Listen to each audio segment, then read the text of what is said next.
standards are being met. So yes, we see that there's a gap, and that's where we come in and we bring our technical capabilities, and we build the capacity of those officers, those officials. Where needed, we do provide equipment where possible, so that there's a deeper understanding on what is required to be able to trade with the world and also with each other. I would say something else that we have seen is maybe there's a lack of standardization in terms of what is expected.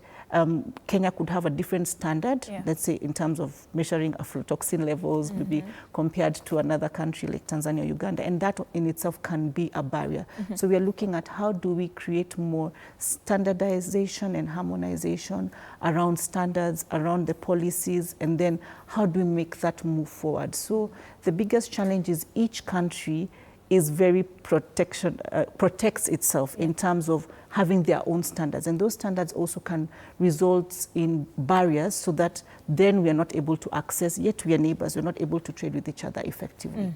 And so we work together with those, with the regional economic communities, to be able to see how do we address this more country level thinking, and to make it more regional, and to be able to open up those doors for trade. Right, and still just at that point, and I'd love for you to just expound on it even more, because I understand that in Kenya, for instance, competitiveness might hinge a lot on ICT and of course services, and if you look at Uganda, for instance, it may rely more on agriculture. So how are you tailoring solutions just to based on each country's, you know, say advantage, what they're best in. So how are you tailoring these solutions as Trademark Africa? That's a very good question. So how we look at trade, we look at a continental level, at a regional level, and then at a country level. So for example, in Kenya, Uganda, and Tanzania, we do have specific country programs that then do a deeper dive. So there's a country director for Uganda and Tanzania who does a deeper dive into understanding and contextualizing the challenges that are specific to that country. And then we go up another level where, after understanding those challenges at the different levels, then we have regional teams that look at what are the challenges with digital systems Kenya is facing, Uganda is facing, Tanzania is facing, and how do we maybe integrate that into making solutions that are going to help make it easier. Then as well as looking at the standards as well. So there's what we have as the Kenyan standards, then we have a different standard in Tanzania. How do we look at harmonization?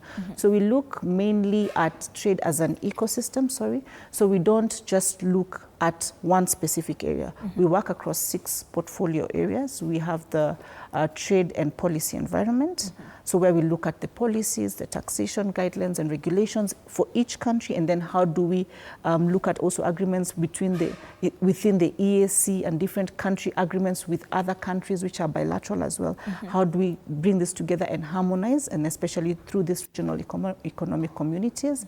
For example, with Kenya, Uganda, Tanzania being under the East Africa Community.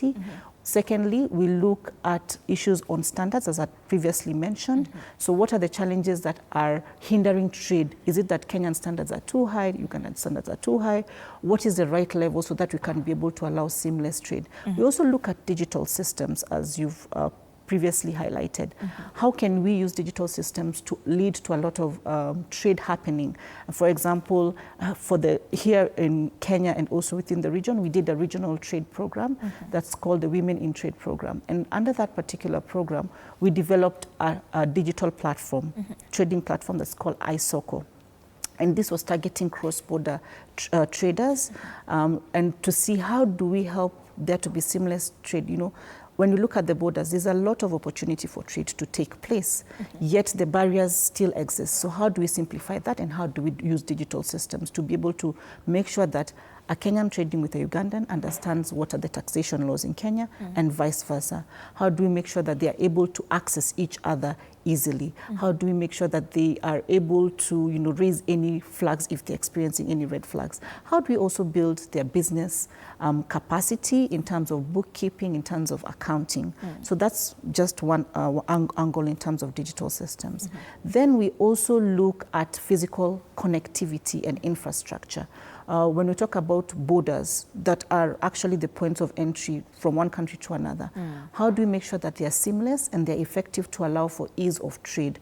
So for example, when we started our work in 2010, at the border points, you'd find Uganda has its own building and its own facilities in terms of a trader or a person moving from Uganda would have to come first clear in their country, then cross over after a few kilometers onto the other side, then go through a similar process of clearing so that you can enter the other country. So we established what is called one-stop border posts, which are operational.